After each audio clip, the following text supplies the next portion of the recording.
স্বাগত। ইন্ডিপেন্ডেন্ট টেলিভিশনের নিয়মিত আয়োজন বাংলাদেশ এখন। আমরা খবর এবং খবরের পেছনের খবরগুলো নিয়ে আলোচনা করে আজকে আমাদের সঙ্গে আলোচনার জন্য স্টুডিওতে আছেন সাংবাদিক আনিস আলমগীর এবং ঢাকা মহানগর সার্বজনীন পূজা উদযাপন কমিটির সাধারণ সম্পাদক নারায়ণ সাহা মনি। আমরা তাদের সঙ্গে বিভিন্ন বিষয় নিয়ে আলোচনা করব। প্রথমে আমি আনিস আলমগীর আপনার কাছে যেতে চাই যে মোদির এই সফর, মোদি প্রধানমন্ত্রী হিসেবে, ভারতের প্রধানমন্ত্রী হিসেবে নরেন্দ্র মোদী নির্বাচিত হবার পর 19টি দেশ সফর করেছেন, তা বাংলাদেশেও আসলেন। এই সফরের মধ্য দিয়ে বাংলাদেশের অনেক আশার জায়গা বিভিন্ন জায়গা থেকে তৈরি হচ্ছে। সরকারের যেমন দেশের জনগণের মধ্যে অনেক প্রত্যাশা, একই সাথে স্থল সীমান্ত চুক্তি বাস্তবায়নের পর মোদির প্রথম বাংলাদেশ সফর। আমার যতটুকু ব্যক্তিগতভাবে মনে হচ্ছে যে স্থল সীমান্ত চুক্তি কার্যকর হওয়ার কারণেই তার সফরটি এত তাড়াতাড়ি হলো, নয়তো হয়তো আরো লেন্দি হতে পারতো। এই সফরকে আপনি কিভাবে দেখছেন? আপনি যেটা শেষে বললেন যে এই স্থল সীমান্ত চুক্তিটা হওয়ার ফলে ওনার এটা তাড়াতাড়ি হলো, আমরা উল্টাভাবেও বলতে পারি যে এটা হয়নি বিধায় এতদিন হয়নি।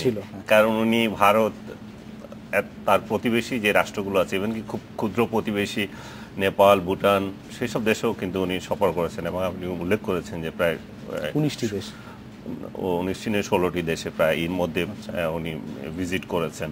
বাংলাদেশের একটা আশা, মানে দীর্ঘ প্রতীক্ষা ছিল যে এই ভারতে অন্যরকম একটা সরকার আসছে, সেটা কেমন হবে। বিশেষ করে মোদিকে নিয়ে বেশি চিন্তা ছিল। এখানে অসাম্প্রদায়িক যে গোষ্ঠী ছিল তাদের মধ্যে একটা শঙ্কা ছিল যে একটা সাম্প্রদায়িক লোক। বিজেপি রাজনীতি থেকে তিনি এসেছেন, বিজেপি রাজনীতি থেকে সেই কারণে না, উনি একটা সাম্প্রদায়িক লোক হিসেবে চিহ্নিত। কারণ আপনার গুজরাটের দাঙ্গায় উনি মোস্ট ওয়ান্টেড পিপল হিসেবে উনি চিহ্নিত। সেরকম একটা লোক যখন ভারতের মতো একটা অসাম্প্রদায়িক দেশের প্রধানমন্ত্রী হন, তার আচার আচরণ কি হয় সেটা নিয়ে অনেক শঙ্কা ছিল। সেই প্রেক্ষিতে সবাই আশঙ্কা করছিল যে এখানে যে সরকার প্রতিষ্ঠা হলো, আমাদের নতুন একটা সরকার, তার সাথে রিলেশন কেমন হয়। সবকিছু মিলিয়ে দেখা গেল যে না, আসলে সেমন আশঙ্কার কিছুই নেই। এটা একটা ধারাবাহিকতা। সাউথ ব্লক থেকে বলা হলো যে আমরা আমাদের কোনো দলের সঙ্গে সম্পর্ক করি না, আমরা একটা রাষ্ট্রের সাথে রাষ্ট্রের সম্পর্ক করি। সেদিক থেকে খুবই আশ্বাসী বিষয় যে বাংলাদেশের সাথে এখনো পর্যন্ত যে সম্পর্ক চলে আসছে এবং মোদির এই সফরের মধ্য দিয়ে আরও প্রমাণিত হলো যে আমাদের যে সম্পর্ক যেভাবে চলমান আছে সেটা আরও অব্যাহত থাকবে। এবং এই সফরে আপনি যেটা উল্লেখযোগ্য যে বিষয়টা আপনি মনে করলেন যে স্থল সীমান্ত চুক্তি, সেটা তো আছে। এরপর আমার মনে হয় যেন বাণিজ্য এবং কানেক্টিভিটি বিষয়টা খুব প্রাধান্য পাচ্ছে। এর মধ্যে 2 বিলিয়ন ডলার ঋণ চুক্তিও হয়েছে এবং যেই কানেক্টিভিটির যে বিষয়গুলো আমরা প্রাধান্য দিচ্ছি, সেটা কিন্তু এই টাকাগুলো কিন্তু সেই জায়গায় ব্যয় হবে। বিদ্যুৎ সহযোগিতার ক্ষেত্রে 500 মেগাওয়াট থেকে বাড়ি আগামী 2 বছরের মধ্যে 1100 মেগাওয়াট উত্তীর্ণের ঘোষণাও দিয়েছেন মোদি। এই সব বিষয়ে নিঃসন্দেহে অগ্রগতি হবে। আনিস ভাই, আপনার কাছে আবার আসবো। নারায়ণ সাহেব মনি, আপনারা আগামীকাল ঢাকেশ্বরী মন্দিরে ভারতের প্রধানমন্ত্রী নরেন্দ্র মোদী যাচ্ছেন, আপনাদের প্রস্তুতিও আছে, কি রকম প্রস্তুতি আপনাদের? ধন্যবাদ অনিমেষ। আমি ধন্যবাদ জানাচ্ছি ইন্ডিপেন্ডেন্ট টেলিভিশনকে আমাকে এখানে আমন্ত্রণ জানানোর জন্য। এই উপমহাদেশের একটি ঐতিহ্যবাহী এবং সুপ্রাচীন অন্যতম ধর্মীয় প্রতিষ্ঠান এই শ্রী শ্রী ঢাকেশ্বরী জাতীয় মন্দির। এটি সারা বাংলাদেশের সংখ্যালঘু সম্প্রদায়ের একটা আকাঙ্ক্ষার একটা প্রতিষ্ঠান। এখানে ভারতের প্রধানমন্ত্রী নরেন্দ্র মোদী আসছেন, সেই জন্য আমাদের মধ্যে, বিশেষ করে সারা বাংলাদেশের সংখ্যালঘু হিন্দু সম্প্রদায়ের মধ্যে একটা উচ্ছ্বাস এবং আনন্দের ভাব বইছে। আমরা এখানে বিশেষ করে ওনার আগমন উপলক্ষে আমাদের পলাশী থেকে শুরু করে আমাদের গণপ্রজাতন্ত্রী বাংলাদেশ সরকারের মাননীয় প্রধানমন্ত্রী সহ ভারতের প্রধানমন্ত্রীর ছবি সহ বিভিন্ন পোস্টার, ফেস্টুন, ব্যানার দিয়ে ঢাকেশ্বরী জাতীয় মন্দির পর্যন্ত আপনারা কর্মসূচি কি আছে? কর্মসূচির মধ্যে আমরা যেটা আমাদের কাছে এই ফরেন মিনিস্ট্রি থেকে যে শিডিউল গিয়েছে, উনি 9টা 45 আমাদের এখানে পৌঁছবেন এবং উনি মূলত প্রধানমন্ত্রী মূলত আমাদের এখানে পূজা দেওয়ার জন্য আসছেন এবং উনি পূজা দেখবেন উপমহাদেশের একটি ঐতিহাসিক তীর্থস্থান হিসেবে এবং আমাদের এই উপমহাদেশের একটি ধর্মীয় প্রতিষ্ঠান। এবং এটি শুধু ধর্মীয় প্রতিষ্ঠান নয়, এটি একটি সার্বজনীন প্রতিষ্ঠানের রূপ নিয়েছে। একটি বাংলাদেশের একটি ঐতিহ্যের অংশ হিসেবে উনি পূজা দিবেন। আমরা আবার আলোচনায় ফিরব। আমরা ছোট্ট একটি বিরতি থেকে যাচ্ছি, খুব ছোট্ট একটি বিরতিতে ফিরছি 40 সেকেন্ড পর। স্বাগত আরেকবার, দেখছেন বাংলাদেশ এখন। আনিস ভাই, এই সফরের অনেক আমরা দেখেছি যে দুই প্রধানমন্ত্রী আশাবাদ ব্যক্ত করেছেন যে শুধু বাংলাদেশ এবং ভারত নয়, পুরো দক্ষিণ এশিয়াকে শান্তিপূর্ণ করা, সন্ত্রাসবাদ মোকাবেলায় ঐক্যবদ্ধভাবে কাজ করার অঙ্গীকার করেছেন এবং এই অঞ্চলের মধ্যে যোগাযোগ বাড়িয়ে, বিদ্যুৎ সহযোগিতা বাড়িয়ে এই অঞ্চলের মানুষের আর্থসামাজিক অবস্থার উন্নয়নের অঙ্গীকার করেছেন দুই প্রধানমন্ত্রী। এই বিষয়গুলিকে আপনি কিভাবে দেখেন? খুবই গুরুত্বপূর্ণ একটা প্রশ্ন করেছেন আপনি। আপনি খেয়াল করে দেখবেন, উনি যখন শপথ নিতে যাচ্ছিলেন তখন কিন্তু সার্ক কান্ট্রিজ যত হেড আছে সবাইকে দাওয়াত দিয়েছিলেন। বাংলাদেশের প্রধানমন্ত্রী যদিও তার শিডিউলের কারণে সে সময় যেতে পারেননি। এটাই কিন্তু একটা বড় লক্ষণ ছিল যে উনি আসলে এই উপমহাদেশে একটা শান্তির সুবাতাস, একটা মেসেজ দিতে চাইলেন যে আমরা যদি অগ্রগতি যদি আমাদের করতে হয় তাহলে আমাদের সম্মিলিতভাবেই করতে হবে এবং এখানে শান্তি স্থিতিশীলতা অবশ্যই জরুরি আছে। তবে এখানে একটা প্রশ্ন দেখা দেয় যে মোদি যখন, মানুষটি যখন মোদি এবং সরকারটি যখন বিজেপির, তখন এই প্রশ্নটা দেখা দিচ্ছে যে শান্তি আসলে কতটুকু আসবে। কারণ শান্তির প্রশ্ন যদি আমরা তুলি, আপনি দেখেন যদি পৃথিবীর কোনো জায়গায় কোনো দেশে যদি একটা হিন্দু যদি নির্যাতিত হয় তাহলে ভারতে কিন্তু এটা প্রতিক্রিয়া হয়।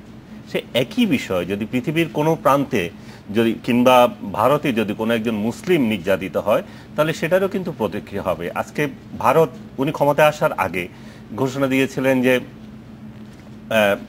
বাংলাদেশি যারা আছে তারা এখানে অবৈধভাবে আছে, তাদের চলে যেতে হবে। এখন কিন্তু চুপ আছেন, বাংলাদেশি কোনো ইয়ে নেই, কিন্তু আমরা দেখতে পাইনি তিনি নির্বাচিত দেখতে পাননি। এরপরে আসলো কি, তার দল ঘোষণা করলো যে ঘর ওয়াপসি কর্মসূচি। আমার মনে হয় আপনাদের দর্শকদের অনেকেরই জানা আছে যে যারা ধর্মান্তরিত হয়েছিল তারা আবার স্বধর্মে ফিরে আসো, আবার মুসলিম যারা হয়েছিল বা খ্রিস্টান যারা হয়েছিল তারা স্বধর্মে ফিরে আসো। এই কর্মসূচি কিন্তু বহু পুরনো। যারা এটা শুরু করেছিল তারা কিন্তু বৌদ্ধদের দিয়ে শুরু করেছিল ভারতে। বৌদ্ধ ধর্মাবলম্বী আর হিন্দু ধর্মাবলম্বী খুব একটা পার্থক্য নেই, কারণ তারা দুজনে এক ঈশ্বরবাদী বিশ্বাস করে না। তাদের দুইটা ধর্মের জন্ম কিন্তু ভারতে। সেদিক থেকে যে কনভার্ট করাটা সুবিধা হয়েছিল। এই যে বৌদ্ধ ধর্মাবলম্বী যারা ছিল তাদেরকে এত বড় একটা ধর্ম এরা কিন্তু হিন্দুতে কনভার্ট করে একটা বিরাট পরিবর্তন এসেছিল। কিন্তু আজকে যেভাবে মুসলমানদেরকে আবার হিন্দু বানানোর চেষ্টা চলছে, গর্ভাবসি কর্মসূচির দ্বারা যদি খ্রিস্টানদের কনভার্ট করার চেষ্টা করছে, এটার প্রতিক্রিয়া কিন্তু আর উপমহাদেশে থাকছে না, এটা কিন্তু মানে সারা বিশ্বে ছড়িয়ে যাবে। কারণ এই ধর্মের লোকগুলো কিন্তু সারা বিশ্বে ছড়িয়ে আছে এবং সেটা কিন্তু তার ইমেজে মারাত্মক ক্ষতি হবে। এবং শান্তি উনি যতই প্রতিষ্ঠা করতে চান না কেন, ধর্ম কিন্তু একটা বড় ইস্যু হিসেবে ওনাকে আঘাত করবে। মোদিকে আমরা ক্যারিসমেটিক একজন লিডার হিসেবে দেখেছি। তিনি যখন বক্তব্য দেন তখনও সম্মোহনের মতন বক্তব্য দেন এবং তিনি নির্বাচনের আগে হয়তো ভোট পাওয়ার জন্য একরকম কথা বলেছেন, কিন্তু ভারতের প্রধানমন্ত্রী হিসেবে নির্বাচিত হবার পরে ভারতের যে ফরেন পলিসি আছে সেখানে খুব বেশি পরিবর্তন কিন্তু বিষয় যে উনি কিন্তু আগে যেটা বলেছেন সেটা কিন্তু এখন সেটা করছেন না। এবং ইভেন তার দল ঘর ওয়াপসি কর্মসূচি নিয়ে আগালেও উনি কিন্তু এটা নিয়ে কোনো কথা এখনো পর্যন্ত বলেননি। আমি নারায়ণ শাহ মনি আপনার সাথে বিরতির পর আবার এসে কথা বলছি। আবার যাচ্ছে একটি বিরতিতে, আমাদের সঙ্গে থাকুন, ফিরছে কিছুক্ষণ পর। স্বাগত বাংলাদেশ এখন আরো একবার। আমাদের সঙ্গে আছেন আনিস আলমগীর এবং নারায়ণ শাহ মনি। মনিদা, আপনার কাছে খুব ছোট্ট করে জানতে চাই, আপনি ব্যক্তিগতভাবে যোগাযোগ ফিল্ডেই কাজ করছেন। মোদির এই সফর কানেক্টিভিটি ক্ষেত্রে বেশ কিছু অগ্রগতি তৈরি হয়েছে।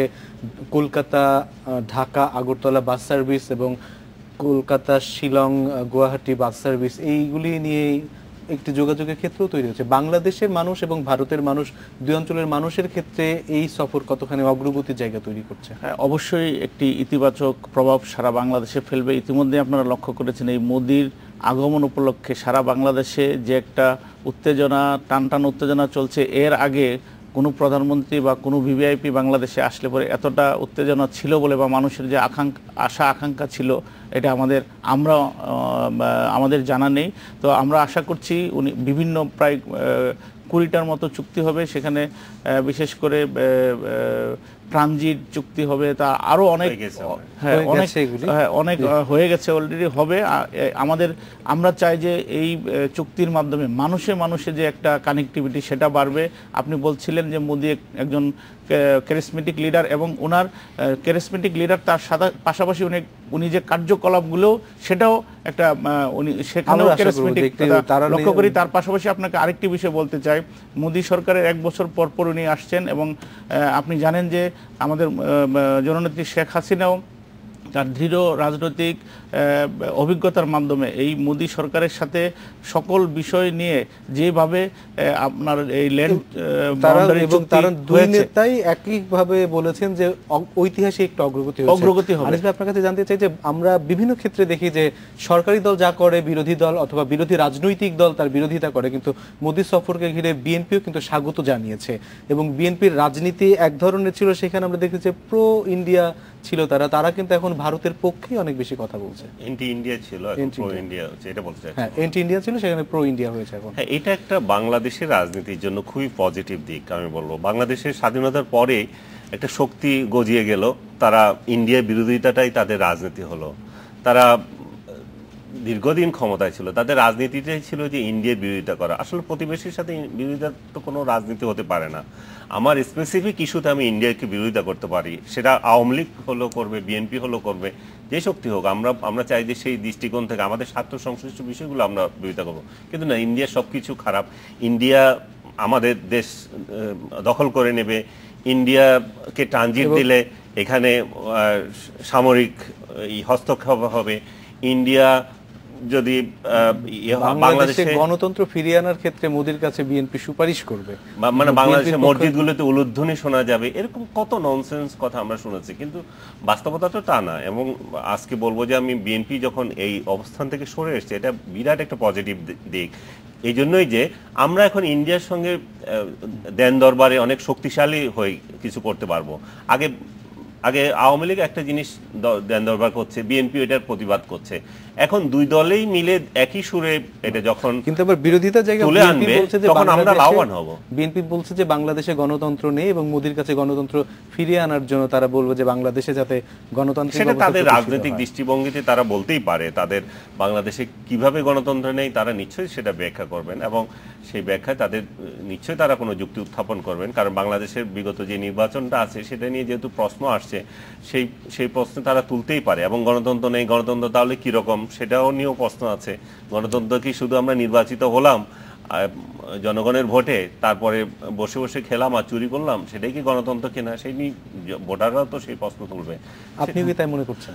না, আমি বিশেষ করে এই বিষয়টা আমি না বলাই ভালো। আমি একটা জিনিস বলতে চাই, সেটা হলো যে আমরা আশা করছি মোদী সরকারের সময় আমাদের যে বহু কাঙ্ক্ষিত এই তিস্তা চুক্তি হবে, এবং আমরা দেখতে পাচ্ছি যে ভারতের যে রাজনীতি, সেই রাজনীতিতে মোদি তার ক্যারিসমেটিক প্রভাব বিস্তার করে মমতা ব্যানার্জির সাথে একটা সুসম্পর্ক তৈরি করেছেন, এবং আমরা আশা করি অতি শীঘ্রই উনি মমতা ব্যানার্জিকে সাথে নিয়েই আমাদের সেই কাঙ্ক্ষিত তিস্তা চুক্তি দেখা হয়েছে।